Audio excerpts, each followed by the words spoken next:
So I guess just in terms of the recap, so the intelligent product lifecycle this series is about. Uh, so it's really around uh, essentially transforming how you uh, generate your products.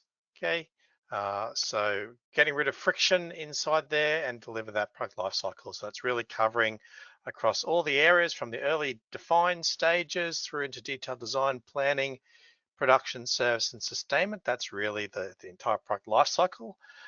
So how we power that by all of the product data that we're managing, and that's where PLM fits in because it's really the backbone to manage all of that data. We've got AI in there, which we've talked about in some of the previous webinars and a little bit again today.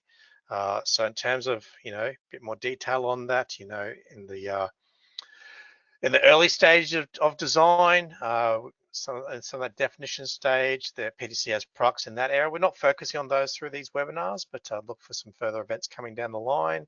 We've talked a little bit about more the design and planning stage around design and BOM management, configuration management, change management, and then moving into the latter part of things, which we're going to get into today and in the next webinar when we get into sort of production, so things like quality, process planning, managing as maintained BOMs, planning and moving more into the service sustainment side of things.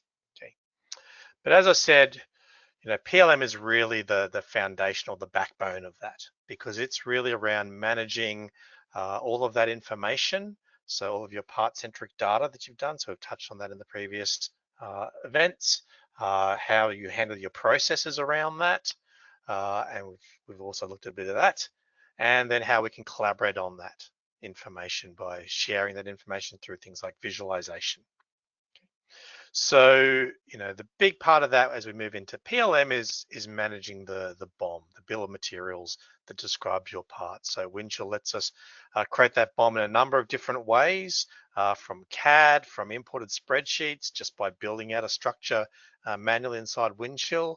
And the idea is we have that BOM, we evolve that BOM over time, but attached to that BOM is all the information that defines the product. And that BOM is made up of the digital part, as we talked about in the last webinar. That can be a standalone part. You could have a multi-level structure, and then it'll have a bunch of information associated with that. So there could be CAD data, there can be documents, there'll be history and versions, there'll be attributes and properties. We might have variants that we looked at last week. We'll manage that through the life cycle and use workflows to move that through and control access to that. We can track all of that history around the processes. We can search and find that. We can have manufacturing information, which we'll get into today.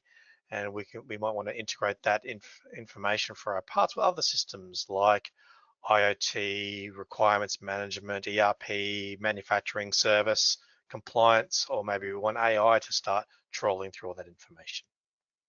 So what that structure looks like in Windchill is we have parts and documents. Okay, so the parts are representing our digital part, our BOM, and then associated to that, maybe influencing the structure and driving that structure, we can have CAD documents and drawings and associated bits and pieces, both MCAD from multiple CAD tools, 3D or 2D.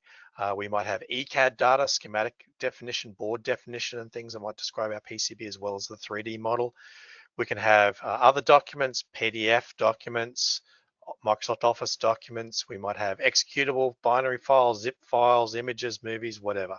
Okay, all a part of the content management. But we go and build up this structure of these different types of parts to capture our product definition. So as we looked at last week, we might have product variants that we need to manage. So we might have, in our case, the example of the snowmobile that we've been using, there might be different engine configurations, suspension, windshields, whatever it might be that are offered to customers, either as sales configurations or maybe engineering design configurations.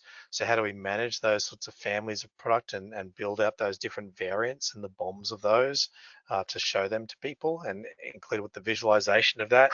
We might want to share that logic into other systems as well. And then we also looked at change management. So in the first webinar on PDM, we looked at the basic promote and revise type of processes that a lot of people use and start off with.